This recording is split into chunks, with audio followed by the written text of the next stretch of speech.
Alright, I know what you're going to ask. Why on earth would I want to watch a video of Hugh unboxing something? Well, I thought it would be a good opportunity to make some money back on my recent purchase, maybe. And also, I don't know, to give you a little bit of a story about my love-hate relationship that's now just soured into a hate relationship with ASUS. So, here we go. I've got this box ready to go. This is probably what you came for. But, let me tell you a little story first. So a couple of years back, when I was doing my teaching training, I thought that I would need a laptop, so I got a second-hand ASUS. It lasted me fairly well, but what happened is the socket went, surprisingly, and then I got that fixed, and now it's gone again. So I thought, well, that's it. If it goes a third time, apparently you can't really solder any more onto it because it strips the circuit board or something like that. So I thought, well, I might as well get a new one and see if I can sell the old ASUS. It was a G73, by the way. So I thought I'd buy myself an MSI. Now, MSI are very similar to ASUS. They used to make just motherboards, and then they moved into making laptop territory. And I heard some good things about the GE70. This is quite a beast. And this came the other day from Amazon. But you know what? It's absolutely crap. I hate it. It's rubbish. Problem with it is, I mean, it turns on great. It's got an SSD in it and everything like that. However, the fan is so loud. It's just this one little fan that's being used to cool the whole system. And so obviously it's going to be really loud, and it just turns on just abruptly for no apparent reason, even when the computer's doing nothing. There's nothing, and then there's a really loud fan. I much prefer having massive fans that, you know, just go up a little bit if and when you need it. But there we go. Also, it doesn't sit properly. This foot here is probably about 1 millimeter off the ground, and so it's not sitting flush with the table. Really not great MSI. Also, it's got one of these matte screens. Apparently that's posh for crap, because what they do apparently is they put a coating over it, and that just makes it look really noisy. It looks like a noisy photograph with some sort of chromatic noise going on. It's really rubbish. I have no idea why they do it. I'd much prefer have a screen that's clear, maybe a little bit reflective, but it's actually clear, especially if you've got a screen that's 1080p, for crying out loud. Anyway, there we go. That's that. So I thought, well, this is going back to Amazon. So I thought I've had Samsung cameras in the past, and I thought, well, let's just go for one of those, shall we?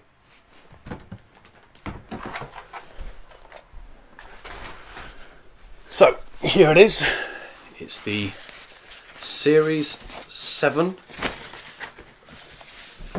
Samsung laptop.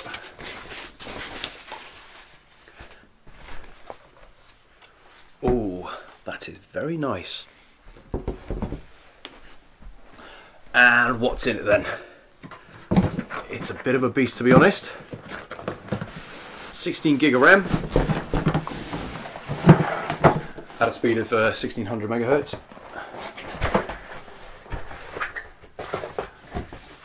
It's got two 750 gig hard drives, because it's actually got an 8 gigabyte express cache, I should say.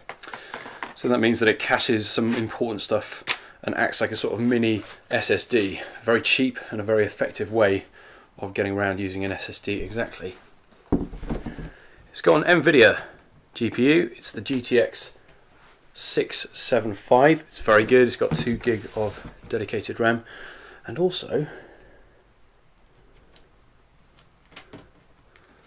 the buttons light up, which is actually something that the MSI did not do.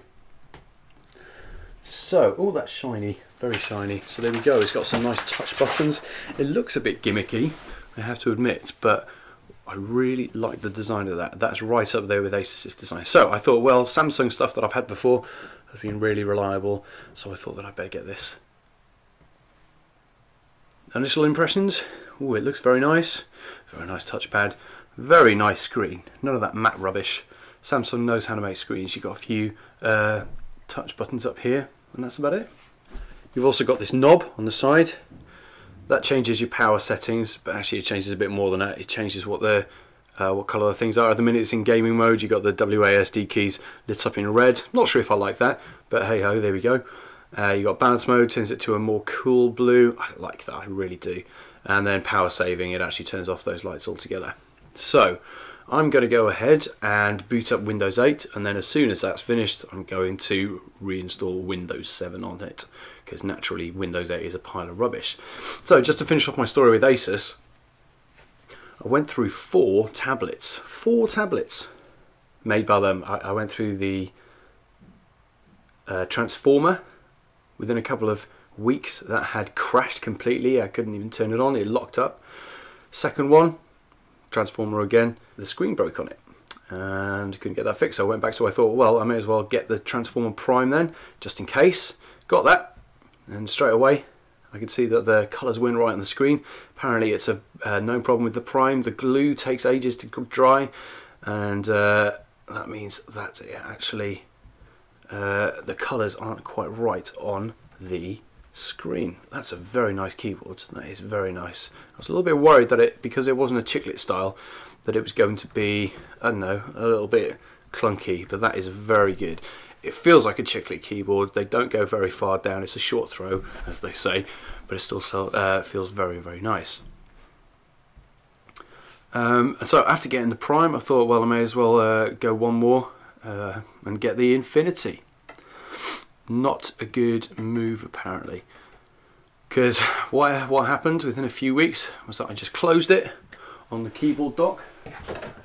Still got the keyboard dock here, and I just closed it and then I opened again, and lo and behold there was a massive crack on the screen, originating at the point where the screen touches the rubber contact on here. I was not impressed. Looking on forums, it's a common design flaw, even though this Gorilla Glass 2.0 is supposed to be, you know, the bee's knees, but it still broke. Went to ASUS, said that it had broken under normal usage, and they flat out refused to pay for the repair. I am not happy with ASUS at all. They have some great ideas. If you haven't seen the pad phone, have a look at that, it's brilliant. But I would never ever ever buy anything from ASUS ever again, or ASUS, sorry if I'm pronouncing that incorrectly.